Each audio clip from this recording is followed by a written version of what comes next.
Hi hello friends, ಎಲ್ಲರಿಗೂ ನಮಸ್ಕಾರ. Food junction ಕಾರ್ಯಕ್ರಮಕ್ಕೆ ಸ್ವಾಗತ. ಫ್ರೆಂಡ್ಸ್, ಇವತ್ತು ನಾನು ಮಾಡ್ತಾ ಇರೋ ರೆಸಿಪಿ ಏನಂದರೆ, ಇವಾಗ ಬೇಸಿಗೆ ಕಾಲ ಇರುವುದರಿಂದ ನಮ್ಮ ದೇಹಕ್ಕೆ ತಂಪಾಗುವ ಹಾಗೆ ಆರೋಗ್ಯಕ್ಕೂ ಕೂಡ ಒಳ್ಳೆಯದಾದ ರಾಗಿ ಅಂಬಲಿ ರೆಸಿಪಿಯನ್ನು ಮಾಡ್ತಾ ಇದ್ದೇನೆ. ಯಾರೆಲ್ಲ ನನ್ನ ಚಾನೆಲನ್ನು ಇನ್ನೂ ಸಬ್ಸ್ಕ್ರೈಬ್ ಮಾಡ್ಕೊಂಡಿಲ್ಲ, ಪ್ಲೀಸ್ ಸಬ್ಸ್ಕ್ರೈಬ್ ಮಾಡ್ಕೊಳ್ಳಿ.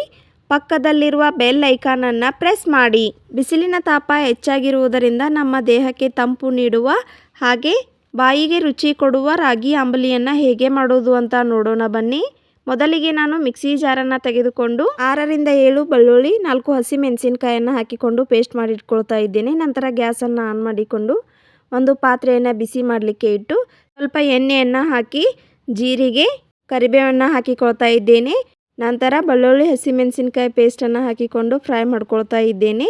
ಹಸಿ ವಾಸನೆ ಎಲ್ಲ ಹೋಗಬೇಕು. ಎಣ್ಣೆಯಲ್ಲಿ ಇದು ಚೆನ್ನಾಗಿ ಫ್ರೈ ಆಗಬೇಕು. ಇವಾಗ ಇದು ಫ್ರೈ ಆಗಿದೆ. ಇವಾಗ ನಾನು 1 ಕಪ್ನಷ್ಟು ರಾಗಿ ಹಿಟ್ಟನ್ನು ಜರಡಿಗೆ ಹಾಕಿ ತೆಗೆದುಕೊಂಡಿದ್ದೇನೆ. ನಂತರ 1 ಗ್ಲಾಸ್ ನೀರನ್ನು ಹಾಕಿಕೊಂಡು ಹಿಟ್ಟನ್ನು ಕಲಿಸ್ಕೊಳ್ತಾ ಇದ್ದೇನೆ. ಈ ರೀತಿಯಾಗಿ ಕಲಿಸ್ಕೊಳ್ಳೋದ್ರಿಂದ ನಮಗೆ ಅಂಬಲಿ ಮಾಡಲಿಕ್ಕೆ ತುಂಬಾ ಈಸಿ ಆಗುತ್ತೆ. ನೋಡಿ, ಇವಾಗ ನಾನು ತೋರಿಸ್ತಾ ಇದ್ದೇನೆ. ಈ ರೀತಿಯಾಗಿ ಕಲಿಸಿಟ್ಕೊಂಡಿದ್ದೇನೆ. ನಂತರ ಇದಕ್ಕೆ 1 ಗ್ಲಾಸ್ನಷ್ಟು ಮಜ್ಜಿಗೆಯನ್ನು ಹಾಕಿಕೊಳ್ತಾ ಇದ್ದೇನೆ. ರಾಗಿ ಅಂಬಲಿಯನ್ನು ಮಾಡಲಿಕ್ಕೆ ಮಜ್ಜಿಗೆ ಆದರೂ ಹಾಕಿಕೊಳ್ಬೋದು, ಇಲ್ಲಾಂದರೆ ಮೊಸರಾದರೂ ಹಾಕಿಕೊಳ್ಬೋದು. ಇವಾಗ ನಾನು ಹಿಟ್ಟನ್ನು ಕಲಿಸಿಕೊಂಡ ಮಿಶ್ರಣವನ್ನು ಈ ಪಾತ್ರೆಗೆ ಹಾಕಿಕೊಳ್ತಾ ಇದ್ದೇನೆ. ಈ ರಾಗಿ ಅಂಬಲಿಯನ್ನು ಮಾಡಲಿಕ್ಕೆ ಮಜ್ಜಿಗೆ ಅಥವಾ ಮೊಸರು ಸ್ವಲ್ಪ ಹುಳಿ ಇರಬೇಕು, ಅಂದ್ರೇ ಚೆನ್ನಾಗಿರುತ್ತೆ. ಇವಾಗ ನೋಡಿ, ಸ್ಪೂನ್ಲೇ ಈ ರೀತಿಯಾಗಿ ತಿರುಗಿಸ್ತಾ ಬರಬೇಕು. ಇವಾಗ ರಾಗಿ ಅಂಬಲಿಯ ಥಿಕ್ನೆಸ್ಸನ್ನು ನೋಡಿ ನಾವು ನೀರನ್ನು ಸೇರಿಸ್ಕೊಳ್ಬೇಕಾಗುತ್ತೆ. ಇನ್ನೂ ಸ್ವಲ್ಪ ಗಟ್ಟಿ ಇರುವುದರಿಂದ ನಾನು 1 ಕಪ್ನಷ್ಟು ನೀರನ್ನು ಸೇರಿಸ್ಕೊಳ್ತಾ ಇದ್ದೇನೆ. ನಂತರ ಸ್ಪೂನ್ಲೇ ಈ ರೀತಿಯಾಗಿ ತಿರುಗಿಸಿಕೊಳ್ಳಿ. ರಾಗಿ ಅಂಬಲಿ ಚೆನ್ನಾಗಿ ಕುದಿ ಬರಬೇಕು, ಅಲ್ಲಿವರೆಗೆ ಇದನ್ನು ಕುದಿಸ್ಕೊಳ್ಳಿ. ನೋಡಿ, ಇವಾಗ ನಾನು ರುಚಿಗೆ ತಕ್ಕಷ್ಟು ಉಪ್ಪನ್ನು ಸೇರಿಸ್ಕೊಳ್ತಾ ಇದ್ದೇನೆ. ಹೊಸದಾಗಿ ನನ್ನ ಚಾನಲನ್ನು ನೋಡ್ತಾ ಇರೋರು ಪ್ಲೀಸ್ ಸಬ್ಸ್ಕ್ರೈಬ್ ಮಾಡ್ಕೊಳ್ಳಿ. ಪಕ್ಕದಲ್ಲಿರುವ ಬೆಲ್ ಐಕಾನನ್ನು ಪ್ರೆಸ್ ಮಾಡಿ. ಫ್ರೆಂಡ್ಸ್, ನಾವು ಎಲ್ಲಾದರೂ ಹೊರಗಡೆ ಹೋದಾಗ ಈ ಬಿಸಿಲಿನ ತಾಪ ಹೆಚ್ಚಾಗುತ್ತೆ. ಆವಾಗ ನಮ್ಮ ದೇಹವನ್ನು ತಂಪು ಮಾಡಲಿಕ್ಕೆ ಈ ರೀತಿ ರಾಗಿ ಅಂಬಲಿಯನ್ನು ಮಾಡಿ ಕುಡಿಬೋದು. ಇದು ಆರೋಗ್ಯಕ್ಕೂ ಕೂಡ ತುಂಬ ಒಳ್ಳೆಯದು.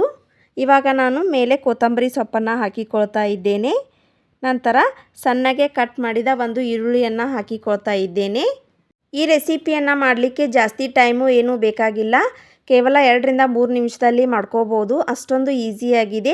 ಅತ್ಯಂತ ಕಡಿಮೆ ಸಮಯದಲ್ಲಿ ಹಾಗೆ ಸರಳ ವಿಧಾನದಲ್ಲಿ ಇದನ್ನು ಮಾಡಿ ತೋರಿಸಿದ್ದೇನೆ. ನೀವು ಕೂಡ ಒಮ್ಮೆ ಖಂಡಿತ ಮನೆಯಲ್ಲಿ ಟ್ರೈ ಮಾಡಿ. ಇವಾಗ ನಾನು ಸರ್ವ್ ಮಾಡ್ಕೊಂಡು ತೋರಿಸ್ತಾ ಇದ್ದೇನೆ. ನೋಡಿ, ರಾಗಿ ಅಂಬಲಿ ಎಷ್ಟು ಚೆನ್ನಾಗಿ ಬಂದಿದೆ ಅಂತ. ಈ ರೆಸಿಪಿ ನಿಮಗೆ ಯೂಸ್ಫುಲ್ ಆಗುತ್ತೆ ಅಂತ ಅನ್ಕೋತೀನಿ. ಈ ವಿಡಿಯೋ ನಿಮಗೆ ಇಷ್ಟ ಆದರೆ ಲೈಕ್ ಮಾಡಿ, ಶೇರ್ ಮಾಡಿ. ಇನ್ನಷ್ಟು ಈಸಿ ರೆಸಿಪಿಗಾಗಿ ನನ್ನ ಚಾನಲನ್ನು ಸಬ್ಸ್ಕ್ರೈಬ್ ಮಾಡಿಕೊಳ್ಳಿ. ಮುಂದಿನ ಇಂಟ್ರೆಸ್ಟಿಂಗ್ ರೆಸಿಪಿಯೊಂದಿಗೆ ಮತ್ತೆ ಸಿಗ್ತೀನಿ. Keep watching. Thank you.